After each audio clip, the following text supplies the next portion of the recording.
בשם השם נעשה ונצליח, שיעור תורה. אדוני שפתי תפתח לפי יגיד תהילתך. Hashem will learn some things about Parashat Shavua and about life. This week's Parashat Terumah. Unlike the other parashot, where there's a storyline and you know what's going on with Moses, what's going on with Am Yisrael. Only the beginning of this parasha is a bit of the story, and then the rest of it they tell you about how they're building the Mishkan and the Mizbeach and all of the other details. But this week's parasha, it starts off with the story, but then the rest of the details are about the details of how they're building different pieces of the Mishkan and the place where God's going to be with them in a desert for the next 40 years.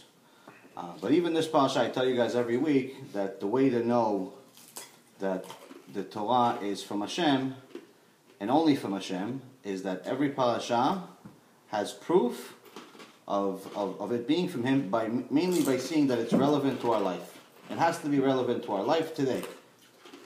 So in the beginning of the parasha is where the storyline, that's pretty much, in my opinion, that's where I found that it's the most relevant to our life, because none of us are going to necessarily build a Mishkan or Mizbeach or any of those other things right now. But even those tools, we'll learn a few things about them, that how they're relevant to our life, because even the way that they're built is extraordinary. So in the beginning of the parasha it says, "Vayidaber Adonai Moshe le'emor, daber bnei Yisrael, v'yikhu li truma, me'et kol ish asher yivenu, libo tikhu et trumati." So it says, Hashem spoke to Moses, saying, "Speak to the children of Israel, and let them take for me a portion from every man whose heart motivates him. You shall take my portion." So Hashem says, go to every man and tell them to give me the Terumah. Like tzedakah, give them something to build these things. You need the gold, you need the silver, you need the wood, all of these things. He says, take from them my Terumah, and in essence, you're taking what's mine.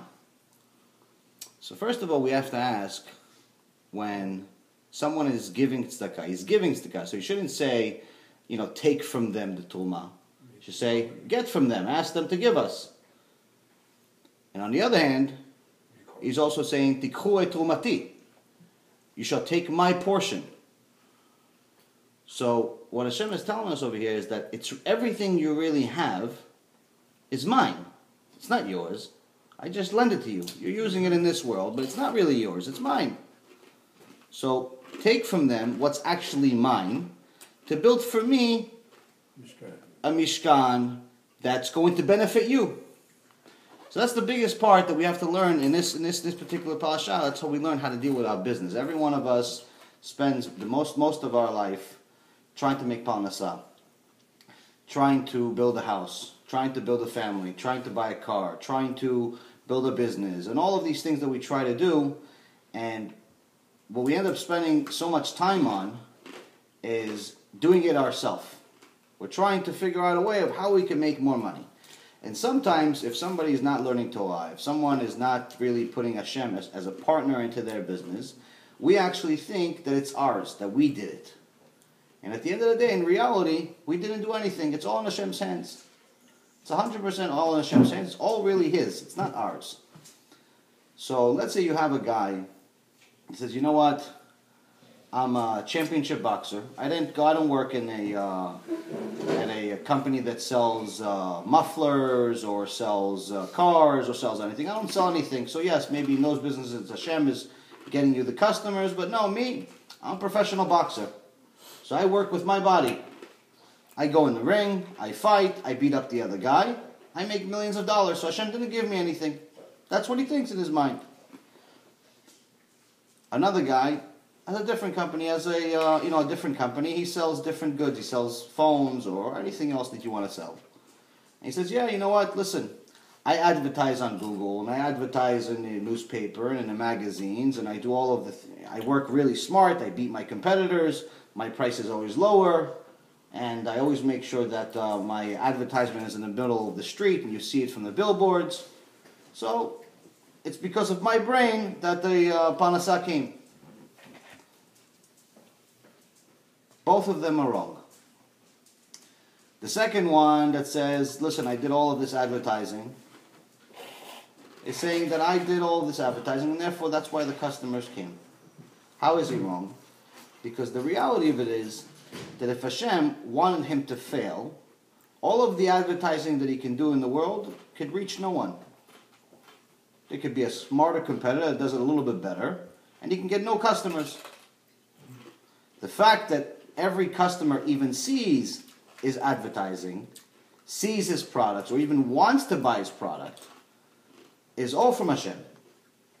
Every day, somebody wakes up and they don't think about all the things I need to buy. They think about, managing their own day. So the fact that Hashem made it happen, where that guy, that customer, drove in the middle of the, in the highway, and all of a sudden he's thinking, you know what, I need a phone. And he looks at the advertisement and he sees a billboard with a phone, he sees a number, and he cares enough about wanting this phone at that moment that he takes the phone number and calls the guy. That's all from Hashem. It's not from the guy's advertising. So we see how he's wrong. Then the second guy thinks maybe it's a little more difficult because he's not selling anything. He's a boxer. He's fighting the other guy. He worked out every day for the last 15 years. So maybe he's right. But even he's wrong. Why?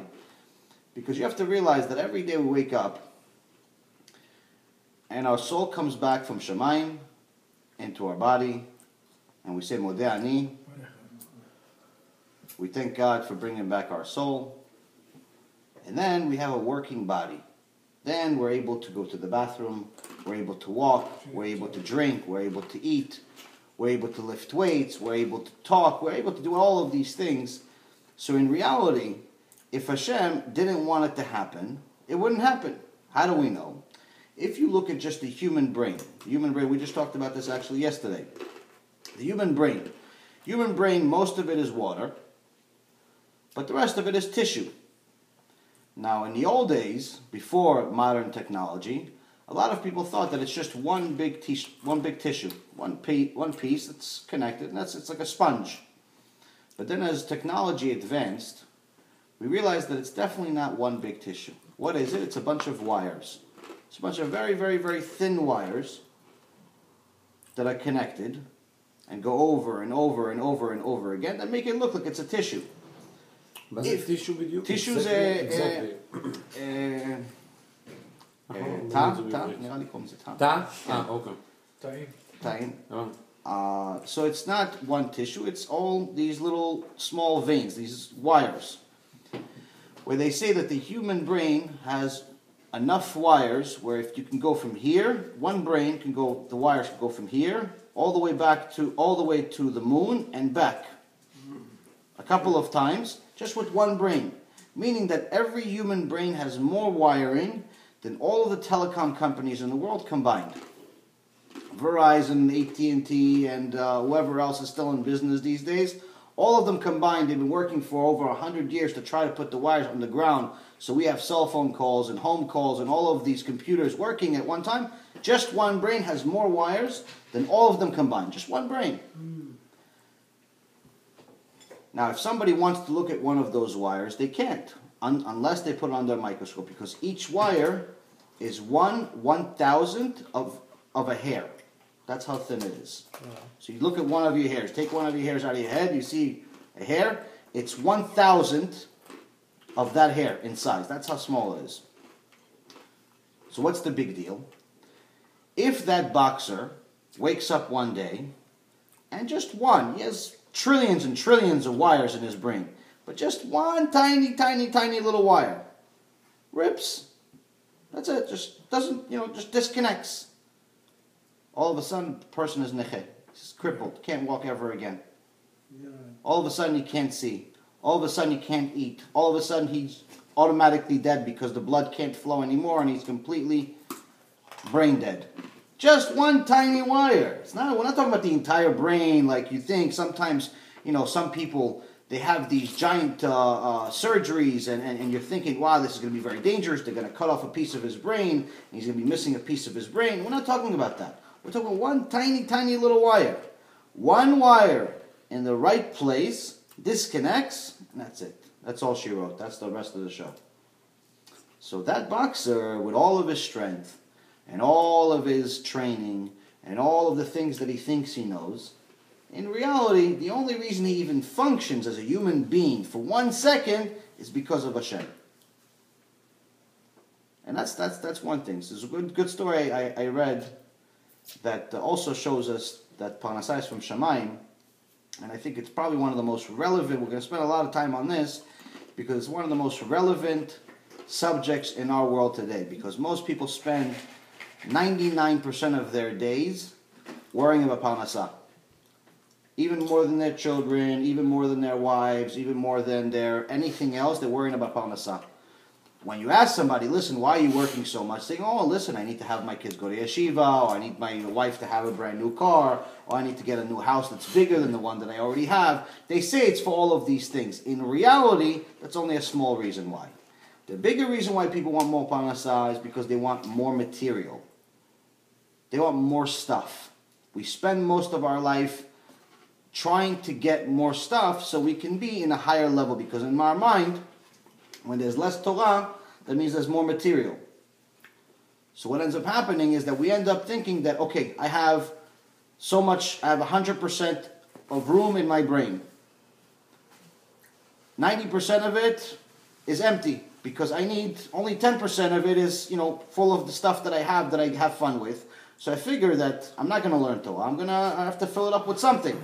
So if I get more stuff, then I'll have 20% of my brain filled, and 30%, and 40%. They think that if they get more and more stuff, they're going to be smarter, they're going to be happier, they're going to be more, just more successful all around. And the reality is very, very, very different, because happiness is not even something that is relevant to something material. Happiness is a spiritual thing. Happiness is not a physical emotion. Like if I asked you, are you happy? And you say yes, I ask you to prove it to me. Show me that you're happy. How can you show me you're happy? What, are you going to show me your bank account? That's not showing me that you're happy. There's plenty of people with millions of dollars, a lot more than everybody here, and they're not happy. What, are you going to show me your girlfriend or your wife or somebody else in a picture? That doesn't mean you're happy. There's plenty of people that have the most beautiful wives or husband in the world, and they're not happy. What are we going to show you? You have kids? Okay, plenty of people have kids. They're not happy. Happiness is not something that's connected to material. Happiness is a spiritual, it's completely spiritual. It's something that has nothing to do with material. And one time they asked Bill Gates in Israel. Bill Gates went to Israel, and you know how the Israeli newscasters, they have a little bit more chutzpah than the Americans do. And the woman said, you know what, you're the right guy to ask this question. So does money make you happy? Does money make somebody happy? Is that true? And the way that Bill Gates responded couldn't be better. He got so upset at the question. He goes, it has nothing to do with that. Happiness and money have nothing to do with each other. It's only convenience. So somebody that's the richest person in the world, you would think he would know. Happiness, if money makes me happy, he should know. He has billions of dollars. He gave away already $30 billion. That's how much money he has. So somebody that has more money than he would ever need is telling you one thing has nothing to do with the other. So what does that teach us? That when we live a life that's constantly trying to get material in order to make us happy, we're already in the wrong direction. We're already wrong. So it's like, for example, somebody wants to drive from here all the way to New York. And they say, okay, listen, take I-95, you can get all the way to New York. He says, no, you know what? I'm going to take the Turnpike. Turnpike's not going to get you to New York. He goes, no, it's going to get me to New York. No, but it's not. Look at the map. It goes from here. Maybe Turnpike was going to take you to somewhere else completely, a different state altogether. He goes, no, it's going to do it. It's going to do it. No, it's not. It's going to go from here. Look, the map has a straight line. It goes from here all the way to New York. Follow that road. It's I-95. It gets to New York. So us, being so akshanim, being so stubborn, no, I'm going to take the Turnpike. It's going to get me there. And that's really our mentality. Torah is telling us, Hashem is telling us, listen, happiness is not going to come from money. What do? No, Hashem, you're wrong. You don't know what you're talking about. We're going to take the Turnpike and we're going to be happy. It makes no sense. It makes no sense. Why? Because the Creator, He obviously knows. He knows more than us. He created us. He gave us instructions. He told us this is what you need to do in order to be happy. And we're saying, no, Creator, you don't know what you're talking about. We have different instructions. How do you know? No, my friend told me. Who's your friend? It's some guy that somehow got to New York taking a turnpike. Really? You sure you got there? I'm not so sure, but I think he did. We have no basis for why we operate this way. The only explanation for it is the Yetzer Hara. Why? Because the Yetzer Hara was created in this world to steer us in the wrong direction. His entire purpose in this world is to steer us in the wrong direction. Every time we have two choices. We have kosher, we have non-kosher. We choose non-kosher. Yetzer Hara is the one that's pushing us for non-kosher. Every time we say, go to Beit Knesset, don't go to Beit Knesset. Yetzer Hara tells us, what are you going to go to Beit Knesset for? Every time it says, listen, be modest or not be modest to a woman. No, I don't want to be modest. Well, who's going to look at me really? He's always going to give us different excuses. And Chazal tell us that the Yetzer Hara is smarter than all of mankind put together. So for us to think we're going to outsmart him is not going to work. So what does Hashem say? Hashem says, I created the Yetzer Hara, who's smarter than every man in history. Put all the people together. Combine them together. All the smartest people. Einstein and Aristo and anyone you could imagine. Bill Gates and Steve Jobs and anyone that you possibly want. Put them all together plus all of the people that ever existed. And they're not even a small percentage of Yetzer Hara. Not even one small percentage. So Hashem says, obviously, you can't outsmart the Yetzer Hara. You can't. It's not possible. You could be as smart as you want. You're still not going to be smarter than any of these other people. And they weren't smarter than Yetzer Hara. So of course you're not going to be smarter than Yetzer Hara. So how do we beat them? I created the Yetzer Hara, but I also created the Torah as a tavlin. The Torah is going to be the potion that will help you beat him. It's the only way to beat the Yetzer Hara is through this potion. It's like anyone that has a sickness, someone that's sick. He goes to the doctor and he says, listen, doctor, I'm sick, I have a cold, I have this, I have that. Doctor says, okay, here you go. Here, drink this 3 times a day and you'll be cured. A smart person says, okay, the doctor knows he's been in business for 30 years. He knows what he's doing, so I'm going to drink this, I'm going to try it out. What does a foolish person do? He says, no, you know what, doctor? I don't think you know what you're talking about. I'm not going to drink it. I'm going to drink something else. I'm going to drink something, maybe I want to drink a different drink. But that's not the medicine. And that's what we're saying to Hashem every day. Hashem says, listen, you want to beat the Yetzer Hara? You want to be a tzaddik? You want to fulfill your purpose in this world? Here's the medicine. It's called the Torah. Go to yeshiva, learn some Torah, learn at home, whatever you want. However you want to learn. Hashem does not say you have to go to a yeshiva every day to learn and only do that. He tells you, listen, you could work. It's okay to work. It's not a bad thing to work. But you have to learn Torah. You want to beat the Yetzer Hara, you have to learn Torah. What do we say? No, Hashem, you know what? Maybe you don't know what you're talking about. I'm going to try something else. I'm going to try, instead of learning Torah, I'm going to try buy a new car. Maybe that's going to make me happy. No, you know what, Hashem? Instead of learning Torah, I'm going to change the color of my car because that's going to make me happy. Because the old color made me upset, so maybe a new color is going to make me happy. Or maybe the girlfriend that I have now is not making me happy, so I'm going to change the girlfriend and that's going to make me happy. So we're giving the Creator advice about His own creation. Very silly. It doesn't make any sense. But that's what we do every day. Why? Because we're not using the medicine. The medicine is the Torah. It's the only way that someone can beat the Yetzer Hara is through the Torah. That's it. There's no other way. There's no plan B. There's no plan C. There's no plan, none of that. None of that exists. So going back to Parnassah. So you have people that believe that Parnassah is through their own efforts. Own efforts. Listen, I work hard. I wake up early in the morning. I finish late at night.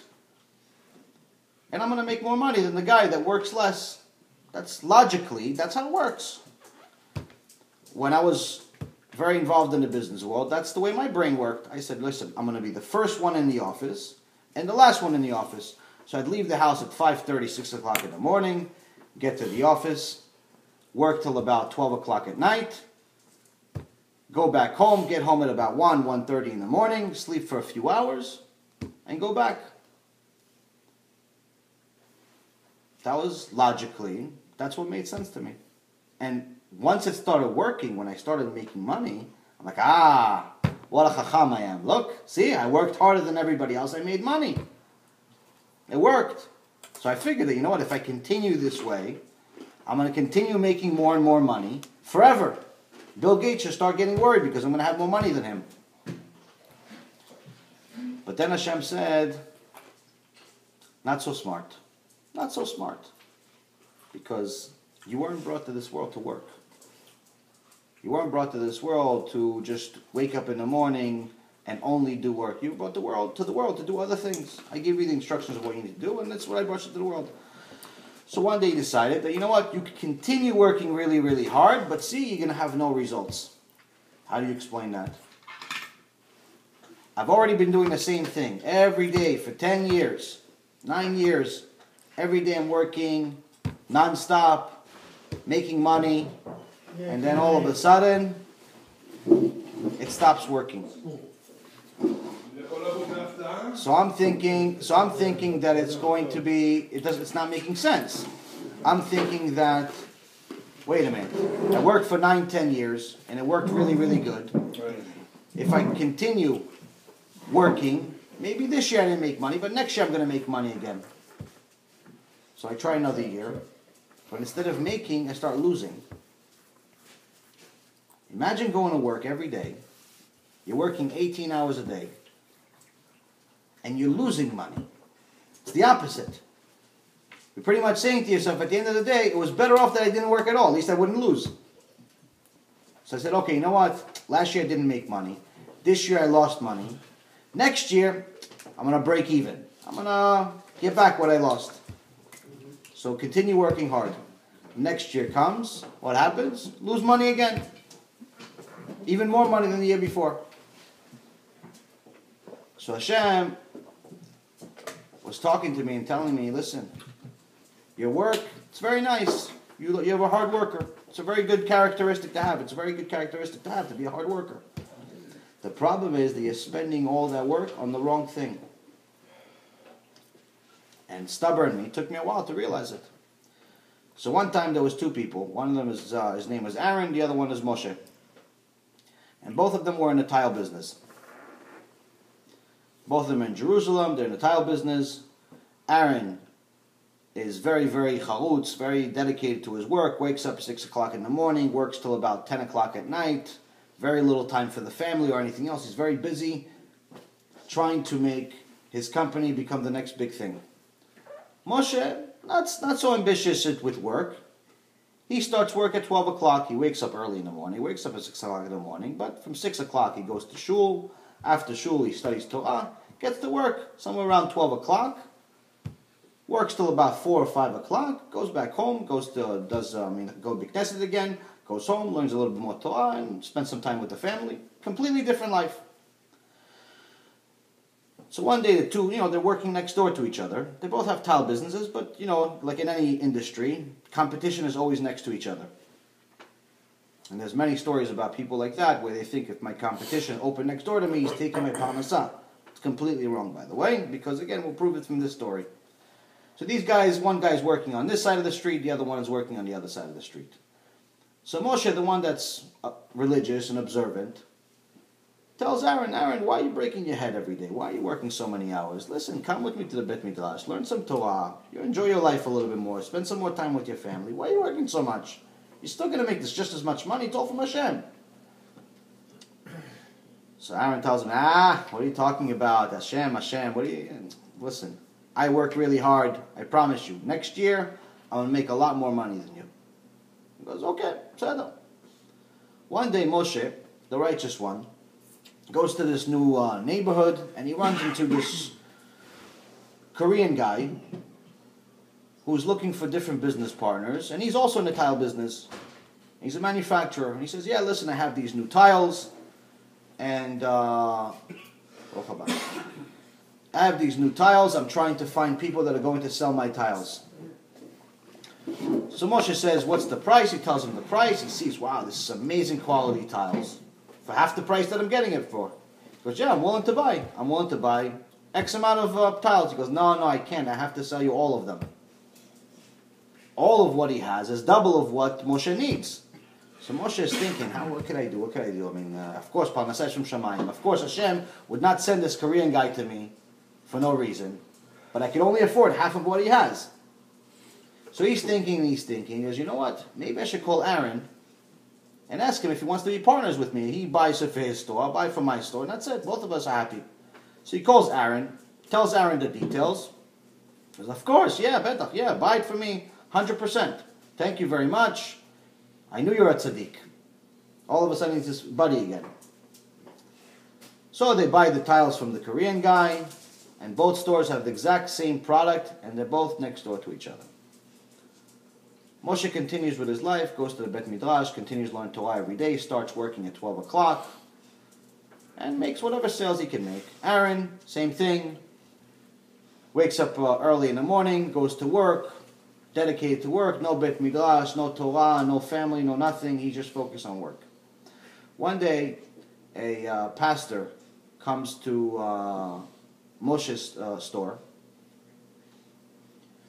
and he says, listen, I need to fix my church, and I want to, I'm looking for new tiles. He looks at his tiles, he goes, yeah, this is good stuff. How much is it? He gives him the price. He goes, okay, so I'm going to buy. He buys a bunch of it. Okay, said. The pastor goes back to his people, and he shows some other people that have churches and wedding halls and different things, this stuff. And, oh, wow, this is amazing stuff. I need to do this. Everybody all of a sudden wants it. So they call Moshe and they say, listen, we all want it. He goes, sure, okay, come tomorrow. I'll be there. So the next day, they don't know his hours. They go to his store at 8 o'clock in the morning. What happens? The store's closed. And he's got 30, 40 people waiting online. But Moshe's not there. Moshe's not there. Aaron sees this. He says, see, I told him that not being a charutz, not being dedicated and ambitious is not going to pay off. He's learning Torah. What's this Torah doing for him? So he goes to the people, goes, what are you looking for? They tell him what they're looking for. He goes, I have the same thing. Come to my store, buddy. Come. All 30 people come to him. They look at the tile. He's so happy. He's already counting the money he's making already. He's thinking, is the yofer. What a smart guy I am. All of a sudden, he starts seeing everybody's face change. No, this is not the same. No, they look at him like, no, it's something else. He goes, no, this is the same thing you wanted. He goes, no, it's not the same quality. This is not good quality. He goes, no, this is the same thing you gave it to me. It's the same thing. He goes, it's not the same thing. They get so upset, like, no, we're leaving. They come back later on in the day. They go back to Moshe. He sees all 30 people show up to Moshe's place at 1 o'clock in the afternoon. So he wants to see what's happening. Within maybe 30 minutes, he sees everybody walking out with receipts, and trucks are coming, picking up all of his tiles. Same one that he was trying to sell. So he goes to Moshe, he goes, you know what? Maybe you are right. My dedication to work can just do so much. Maybe he can get the customer to me. But Hashem is the only one that's going to decide if it's going to become a customer or not. Same product. But Hashem decides if he's going to be a customer or not. And that's what we have to realize. So you go to work every day. You try to make money. You try to do whatever you got to do. But you have to always remember, Hashem told us, the money that you have, it's my money. It's not your money. It's my money. The car you have is mine. The house you have is mine. Everything you want is mine. If you do what I want, I'll give you more of my stuff. And that's what he says in his parasha.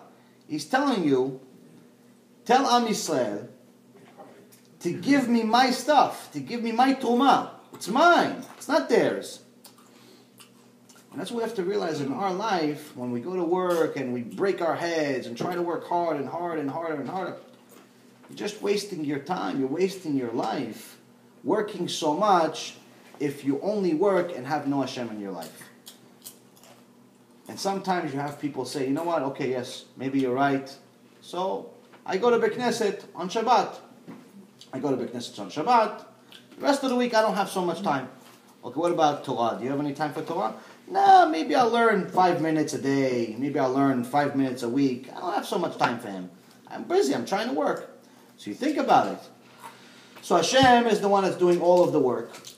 He made your body function. He makes the wire in your brain function. He made your hands work. He made your mouth work. He makes you able to do anything that you're doing because of him. Which in reality, he's doing all the work. So imagine you have a company, and you have one employee, and he's making all of the sales, and after he makes all of the sales, he takes care of all of the inventory. After he takes care of all of the inventory, he ships all of the stuff himself. And after he ships it, he calls back all of the customers. He does everything that there is to do, and after the end of the day, he throws out all of the garbage. You were just sitting there and just watching him all day. He's doing all of the work. And the worker says to you, listen, can I have a raise? Can I have a little bit of, can I have a little bit of a raise? I'm not asking for a break. I'm happy. I want to work. But can I have a little bit of a raise? Can I have a piece of what you have? And you tell him no. Is that right? You think that employee is going to stay with you? He's not going to stay with you.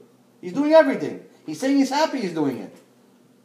But he's not. But it's not a fair relationship.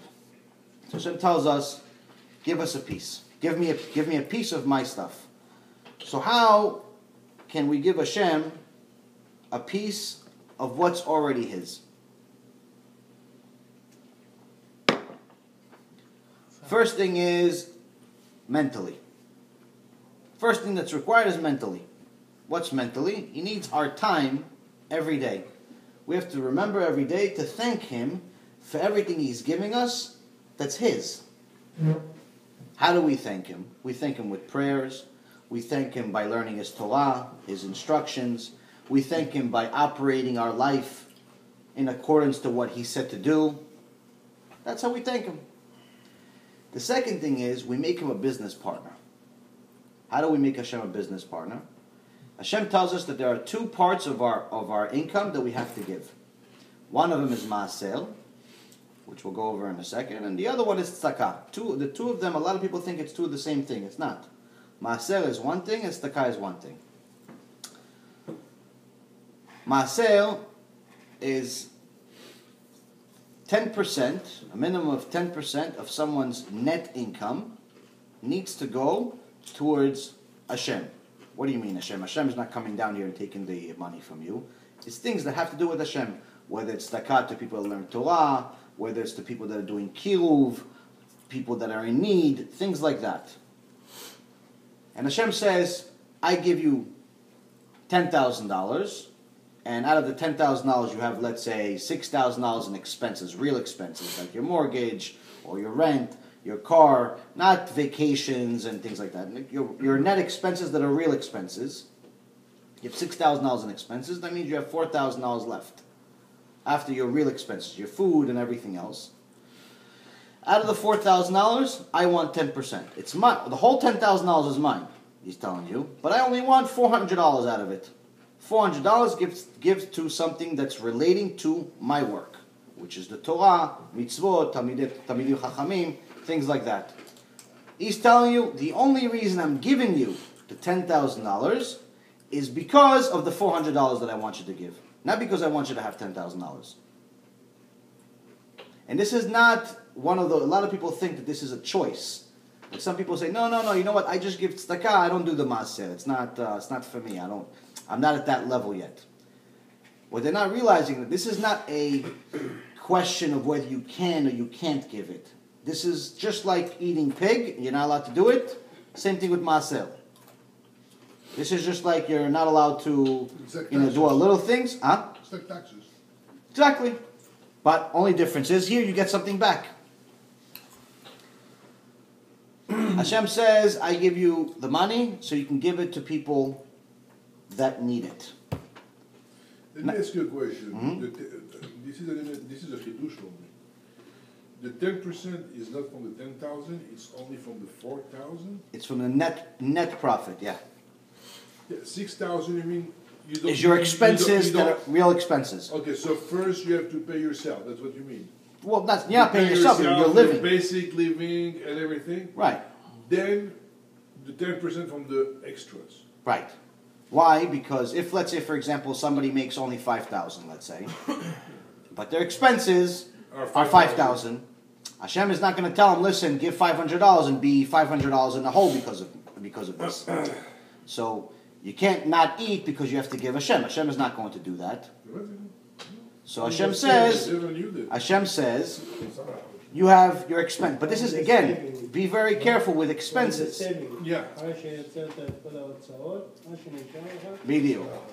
Be very careful with expenses. A lot of people think that, listen, if I go on vacation, that's part of my expenses. Or if I buy a watch for $2,000 this month, that's part of my expenses. That's not expenses. Expenses are very basic needs of life. Your mortgage, your food, the kids' school, things like that. Things that are basic necessities of life. Yeah. גם כתוב על מעשר that if you give it, you'll get even richer. We'll get to that in a second. So Hashem says, I'm going to give you this, not because I want you to have the 10,000, but because I want you to give. I want to test you. And a lot of people, especially, people in our generation, like to test Hashem. They always ask these strange questions. And they say, listen, if Hashem is real, why don't he come and talk to me? Or if Hashem is real, why don't he make this guy do this or do that? Why? They try to test Hashem. If Hashem really likes me, then he's going to help me win the lotto. If Hashem likes me, he's going to get me this deal. They like to test Hashem. It's not a very, very good idea because sometimes people ask a lot of strange questions, and Chazal tell us that you ask these questions without a real intention of finding out the answers. There's going to come a day where Hashem is going to bring you up to give you the answers. So now you have a person that is giving the MaAser. Great. So the guy says, okay, what's in it for me? Okay, so I'm happy, I have my income. Great. I'm giving the MaAser. Great. What's for me? This is where Hashem says, this is the only thing that you're allowed to test me. MaAser v'titasher. Hashem says, if you do MaAser, but you do it in a precise way, not occasionally, not when you feel like it, or when it's convenient, but you do it on a regular basis, and you track it, and you document it. You have to be very, just like you are with your business. Just like you follow your expenses and your taxes and everything else, you have to follow your MaAser to make sure that you're giving the right amount. Mm-hmm. If you do that, I promise you that you will become rich. So you give it to who? Well, that's the key. The key of any tzedakah is not just the giving, but who you're giving it to. You can't just give it to just anyone. You can't just give it to your brother because you like your brother. Or you can't just give it to your parents because you like your parents. Or you can't just give it to some homeless guy because he looks nice and he looks like he needs it. You have to make sure that you know who you're giving it to. The two things that we keep mentioning every week that are the primary things, the number one, we have to be businessmen, not only in this world for us making money, but also in mitzvot. You have to be a businessman. Where am I going to get the highest reward? There are two things that you get the highest reward from. One is the people that learn Torah their entire life and don't work. And two is people that do KIRUV, meaning people that are spending their life to get other people to do Torah and mitzvot, to do Teshuva. One of them, the Torah, is because these are the people that because of them the world exists. Hashem says that if there's 1 second, that there's no Torah, the whole world would completely disappear. Just 1 second. If there's 1 second in this world where there's no Torah, where there's nobody learning Torah, doing anything relevant to Torah, for 1 second, the world would immediately disappear. It would be destroyed faster than Noah. We know how that could happen, obviously. Not that we're questioning Hashem's methods, but we learned about the atoms just a week or two ago, and how everything that's in existence is dependent on these atoms continuing to spin. If they stop spinning, everything would just disappear. It wouldn't need an explosion. It wouldn't need a mabul. It wouldn't need anything to actually happen. It wouldn't need any bombs or wars. It could just stop spinning and everything would disappear. So Hashem has many, many methods. That's one of them that is logical to us, that can happen very instantly. Chas v'chalila. So Hashem says that the people that are learning Torah, those very same people that many, unfortunately, people in the Israeli government are complaining about are the very same people that are keeping this world going. One question that you would have is that, all of these people are complaining about Bnei Torah, and they're complaining about these yeshiva boys, they're not working, they don't want to go to the army, they're batlanim, they're lazy, they're this, they're that, all of these, lo alenu, just these horrendous things that they say about them. But for us that we believe in Torah, and we know that whatever Hashem says is true, and when Hashem says that if there's no Torah for 1 second, there's not going to be a world. Imagine if there really was one Jew that was righteous in Sdom. We learned about this a few months ago, but the parasha, when you have Hashem talking to Avraham Avinu, and Hashem says, I'm going to destroy Sodom, I'm going to destroy it. So Avraham tells him, what if there's some righteous people there? What if there are 50? He goes, yeah, I won't destroy it. What if there are 45?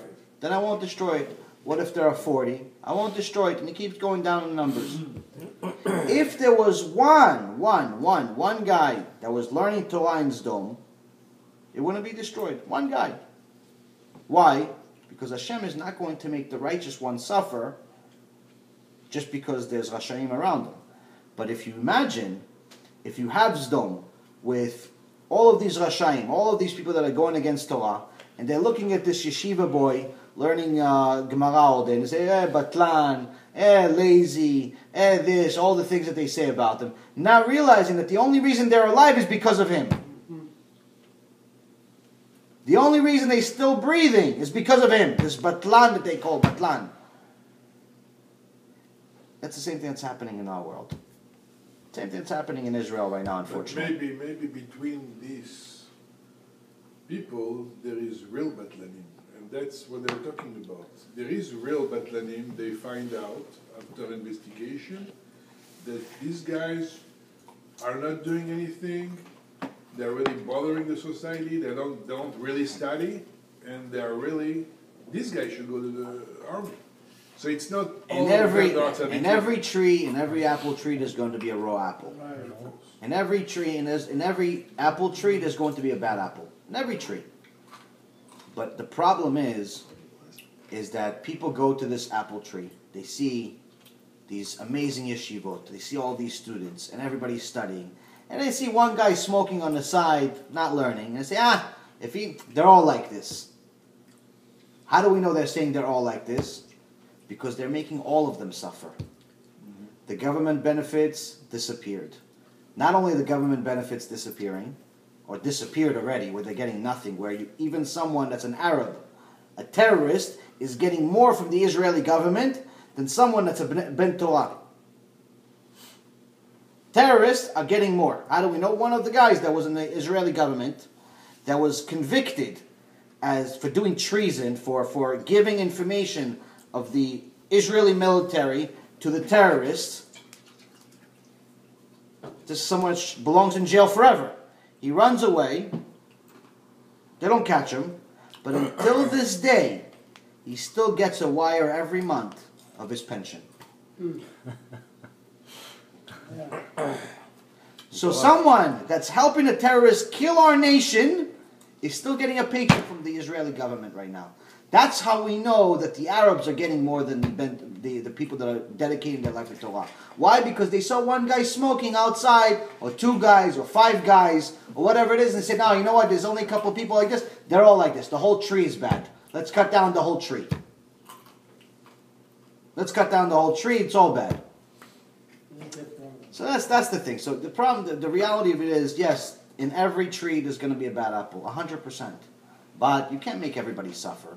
On top of that, they're making their life very difficult. They're even getting to the extent where they're going to fine people that the husband doesn't work and he's in a yeshiva all day. They're going to fine them for not working. This is ridiculous. This is asking Hashem to bring Sdom again. This is asking for trouble. Asking for it. So we have to think about it. If Hashem is Hashem, that's the Hashem in the Torah. He's Hashem all the time. If Hashem told us, if you have one tzaddik, I wouldn't have destroyed, then obviously you should help these people. Not only they should help these yeshiva boys, they should make all of them millionaires. Because in reality, the only reason the rest of the world exists is because of them. But unfortunately, people don't believe that. The other people, so these people are keeping the world round. Why the KIRUV people? Why people like Rabbi Mizrahi or Amnon Yitzchak or people like that are dedicating their life to do KIRUV?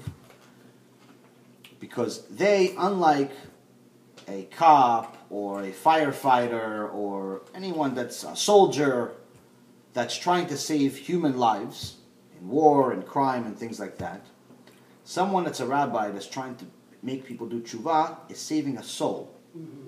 If you save a life, you save him here, but you don't know what's going to happen to them. He can end up killing 10 people the next day.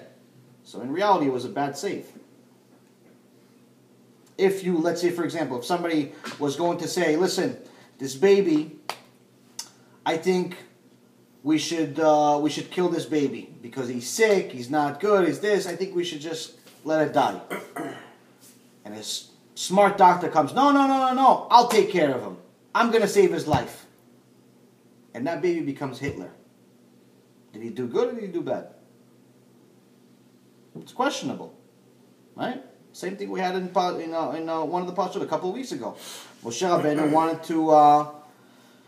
wanted to save one of the babies, and that baby ended up becoming a big rasha, which helped them build the golden calf. So you're saving the nefesh, you're saving the body of a person. It's not always a good idea. But when someone does KIRUV, he's saving their soul. He's changing their entire life. Not only in this world, but in the next world. He's guaranteeing that that person will have a next world. He's telling somebody, listen, you're going from this direction that you're going that's the wrong way, and you're going to the right way now. And now you're going to do with Torah and mitzvot. You're going to learn a little bit of Torah every day. You're going to eat kosher. You're going to keep Shabbat. You're going to do all of these things. And this person is going to change his life. Then his wife is going to do it. And eventually his kids are going to do it. And you change the entire direction of everything that happens from that person forever.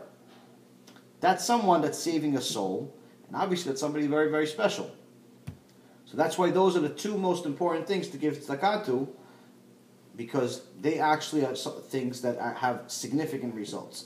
Listen, giving some money to somebody that's very poor or someone that's in need of some kind, yeah, it's good. But again, if you're going to be a businessman in mitzvot, and you're going to be smart, you want to give it to the one that has the most potential.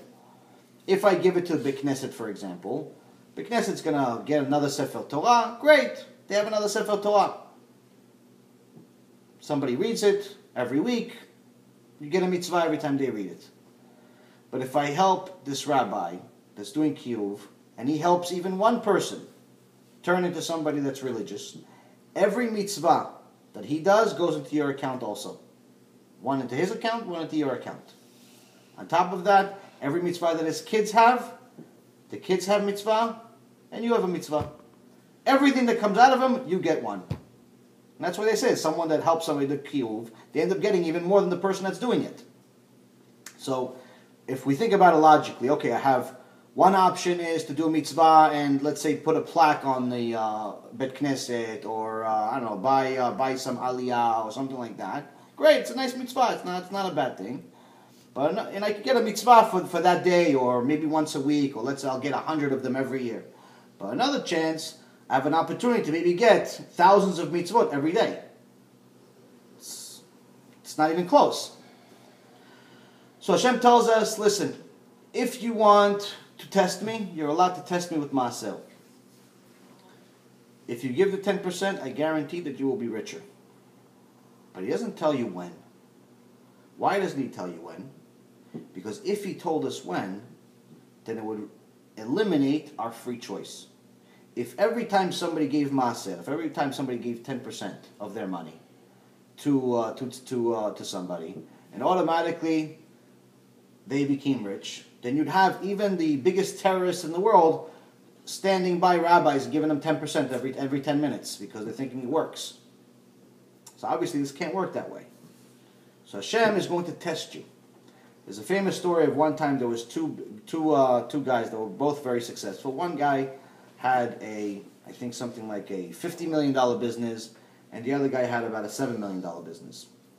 So still both successful, but So the guy with the $7 million business, I think I may have told you guys this story, but he says to the $50 million guy, listen, how did you get so big?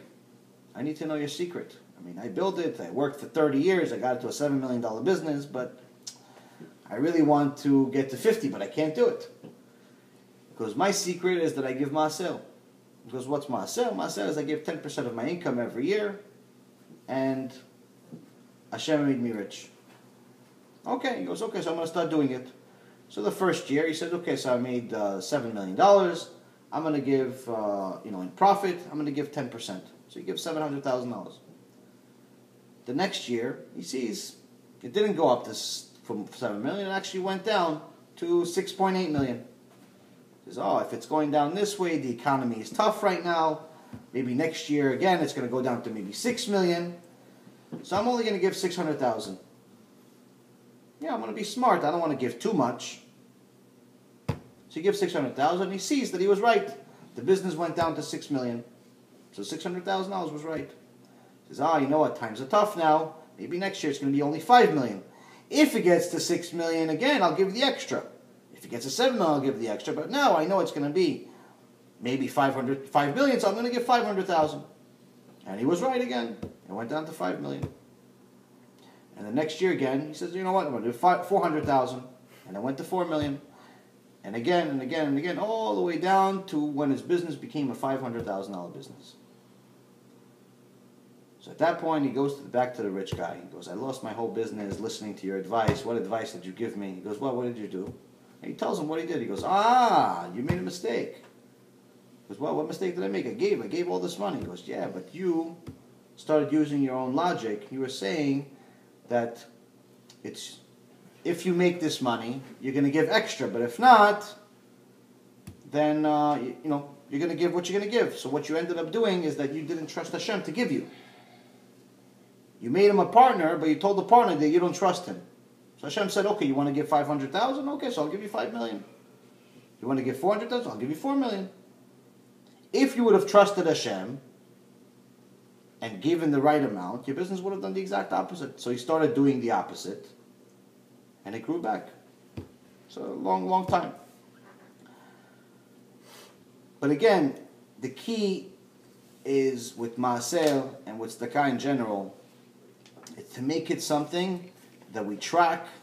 It's to make it something that's a regular part of our life, and to give it as often as possible. What do I mean by as often as possible? Some people like to say, you know what, I'm going to give it once a year. At the end of the year, I know exactly how much money I made. I'm going to give a piece of that. That's the mistake that this guy made, that we just talked about. He wanted to wait till the end of the year, and then he figured that he's going to give it at that point. That's not the way to give it. The way to give it is as often as possible. If you make income every 2 weeks, like if you're an employee, you make income every 2 weeks, you should give it every 2 weeks. If you make income once a month, if you're a business owner and you only know what your expenses are and everything at the end of a month, then you give it every month. But the more often you give it, the better it is. Why? Because when you give it less often, then you're pretty much creating a giant door for the Yetzer Hara to interfere. And you're always going to have a reason not to give it at that time. So if you start making it as a part of your life, where in essence, like Shimon said, it's like a tax, but in this case you benefit from this tax, then you're less likely to fail. You're less likely to fail, and more importantly, you can see results much faster, and you get used to it. It becomes part of your life. What if someone gives you a gift of money? You have to give myself from that? Yes. So let's say, for example, you live with your uncle. Mm-hmm. And everything is normal whenever, and because you don't have a job, he's giving you a little bit here and there. From what he's giving you have to give myself. It's considered your income. Yeah, but he has expenses against that money. After the expenses. You have to deduct Again, the expenses. Yeah, so again, it's the same thing. It's you have to give MaAser. So if He's giving you $100 and you have $100 in expenses, what MaAser are you going to give? right, so if you have, let's say for example, $1,000 in expenses, and your uncle gives you, or somebody gives you tzedakah even, and they give you $2,000, that means you have a net profit of $1,000 after you paid off your $1,000 in expenses. You give MaAser from the $1,000. So with MaAser, it's as important as possible. If someone wants, people always ask about sgulot to be rich, sgulot to make parnasah, sgulot to do all of these things, and people buy strings and do special blessings and all of these different things. Some of them are, right, some of them are nonsense. This is one that's directly from the Torah. This is directly from the Torah. This is not from some rabbi or some Buddha or some Baba or any of that stuff. This is directly from the Torah. MaAser v'titasher. It's a verse in the Torah that's repeated a couple of times. You want to be successful, and monetarily wise, give MaAser. That's it. It's very, very, very simple to do it. So then becomes the tough part is, with MaAser, is that when you have a guy that started with nothing, and he likes to give, he makes, let's say, $2,000 a month. He barely survives. He makes, let's say, out of the $2,000, only $100 of it is actual profit. So he gives $10. And he sees, okay, my income's up. Now he's making $2,000 profit. So he gives $200. It's not so much, $200. It's not hurting him. It's $200. At the end of the day, regardless of whether you're rich or poor, $200 is always going to be $200. If anything, the value keeps getting lower and lower every year with inflation as it is. But then when that guy makes $20,000 each month in profit, now he has to give $2,000. Okay, not so much. What if he starts making $500,000 a month? That's the real test. And that's the test that many, many, many, many, many people fail miserably.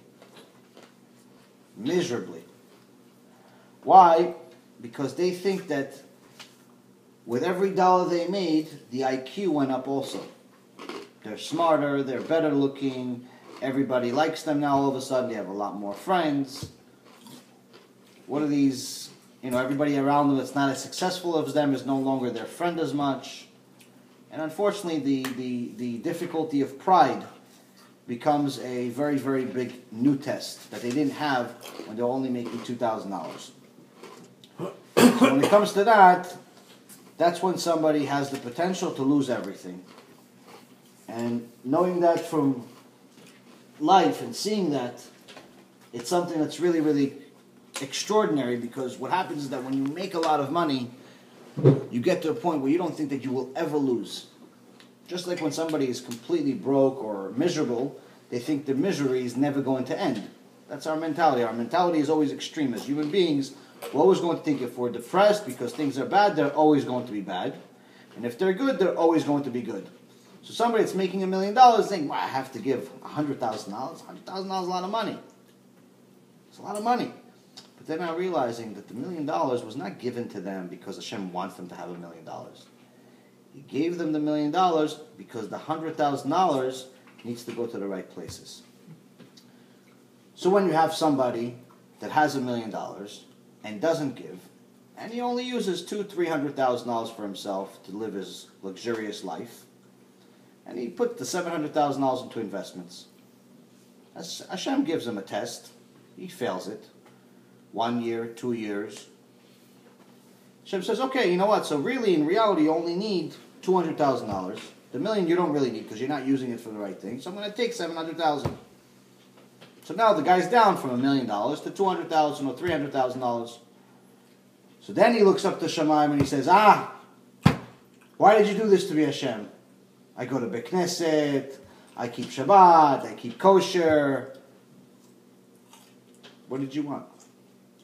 Those things that we just said, the kosher, the Torah, the Shabbat, these are all expected of you. You have to do them. It's not, Hashem is not asking you for a favor to keep Shabbat or to keep kosher or any of those things. You have to do them. So the MaAser is something completely different. And that's what people don't understand. Also in business, I remember some of my employees would say, listen, I want a raise. Why do you want a raise? I'm always here on time. I work hard, I dress nice to work. These are expected of you. What did you want, a cookie? You're supposed to work hard because it's work. You're supposed to be on time because if not, you'll get fired.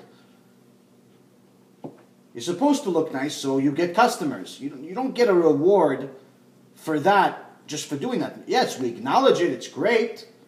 But you don't get a bonus because you show up on time.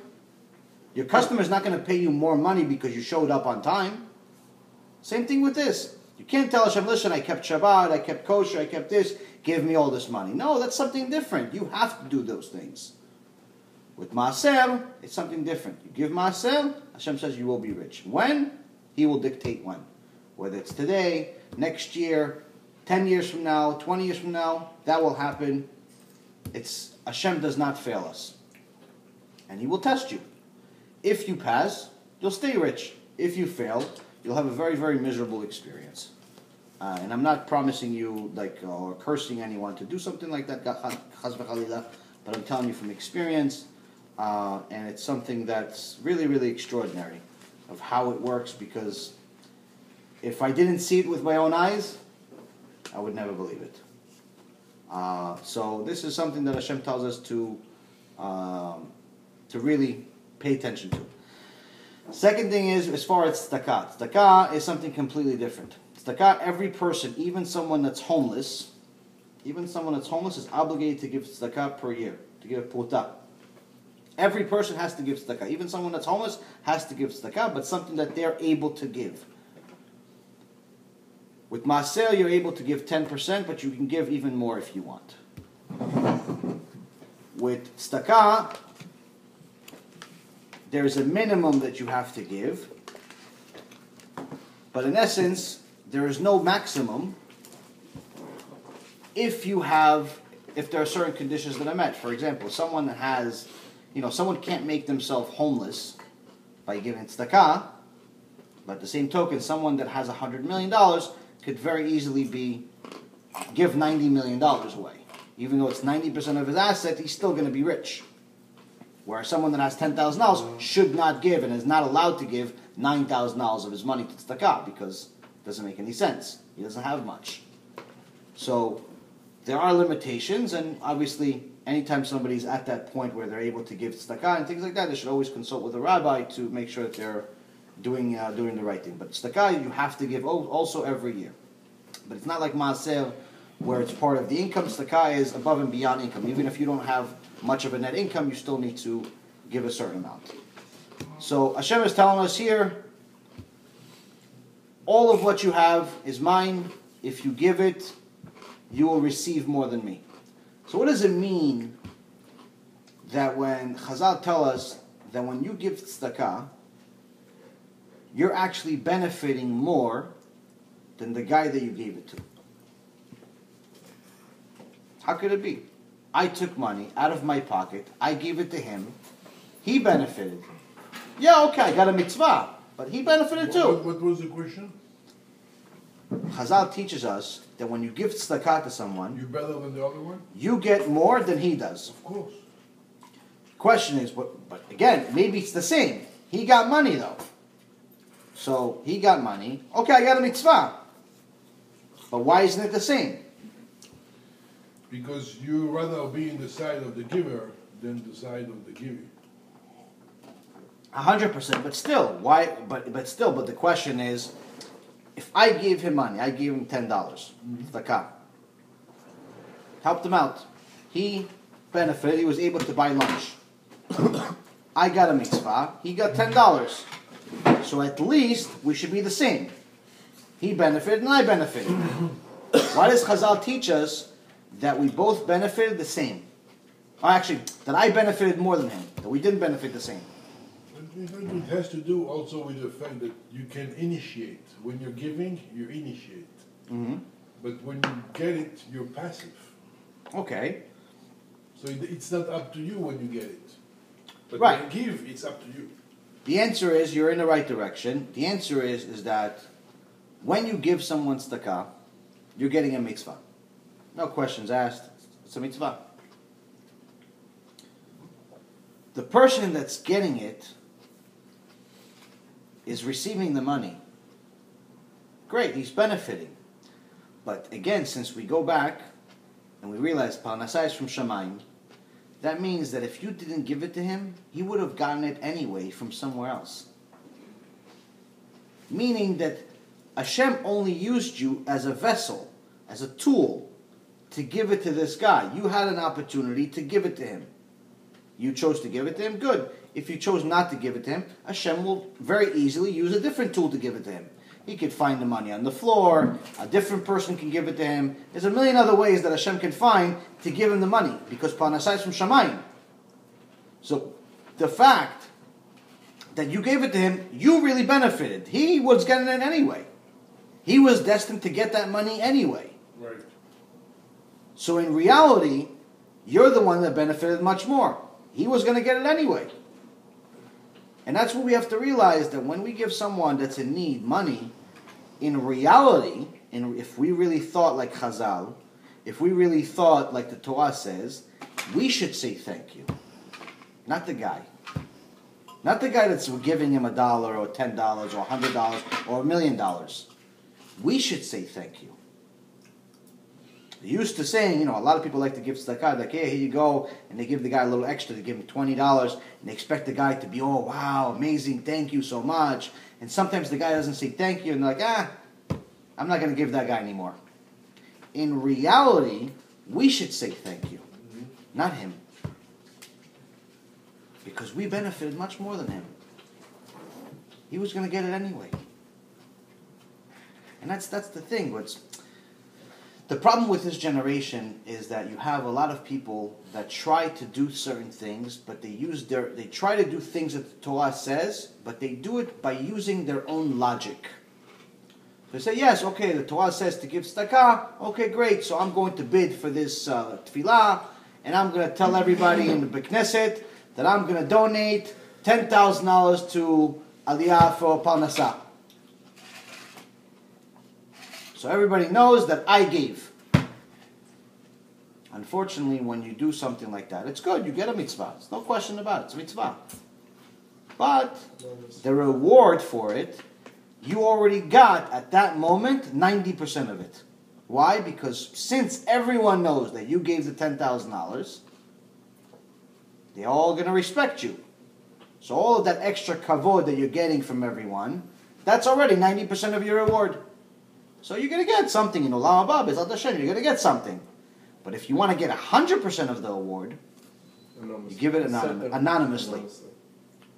You want to give, Beit Knesset, show up to the Beit Knesset, send them an envelope, here it is, please do not tell anyone, or type my name in any pamphlet, or any board, or any website. Here's money, I want to help the Beit Knesset, that's the way I want to do it. That's the best way. That's how you guarantee yourself, you'll get 100% of the reward. And if you give to a homeless, let's say $20, give it, you're going to get the reward. Yeah, you're going to get. Anonymous? It's different. You're not getting much. You're not getting. If you're giving a homeless guy $1 or $20, the homeless guy is not going to respect you any more or less to him. So you're not getting any reward from him. You're not. Whereas in a Beit Knesset or in some type of a event, when everyone knows that's at your level or even higher, knows that you gave, they're going to respect you more for giving. The homeless guy already respects you because he sees you as more than him. So that's also another. Let's say if it's anonymous, you get 100% reward. 100%, yeah. But let's say So you're anonymous when you give to somebody who is homeless. Yes, in essence. I mean, it's you get in a way, but it's a if you're going to try to give anonymously, the best way to do it is to try to give it to people that actually, not just the homeless people, like we said before, people that are doing KIRUV or people that are learning Torah, because there's more reward in it than there is going to be for somebody that's homeless. Sorry. But either way, again, it's good to give. Part of the ways that there are a few signs of knowing whether someone is Jewish or not. One of the signs is kindness. Someone that's not kind, it's questionable whether they're Jewish or not. And there's been many times where people have actually tested this, and they saw somebody that's completely unkind, and they verified that they saw the person genealogy was not Jewish. So kindness is part of our mission. Kindness and נחמדות. Kindness is כאילו chesed. So giving is very, very important. Okay, so now Hashem tells us, give me what what's mine in essence, and we have to follow suit.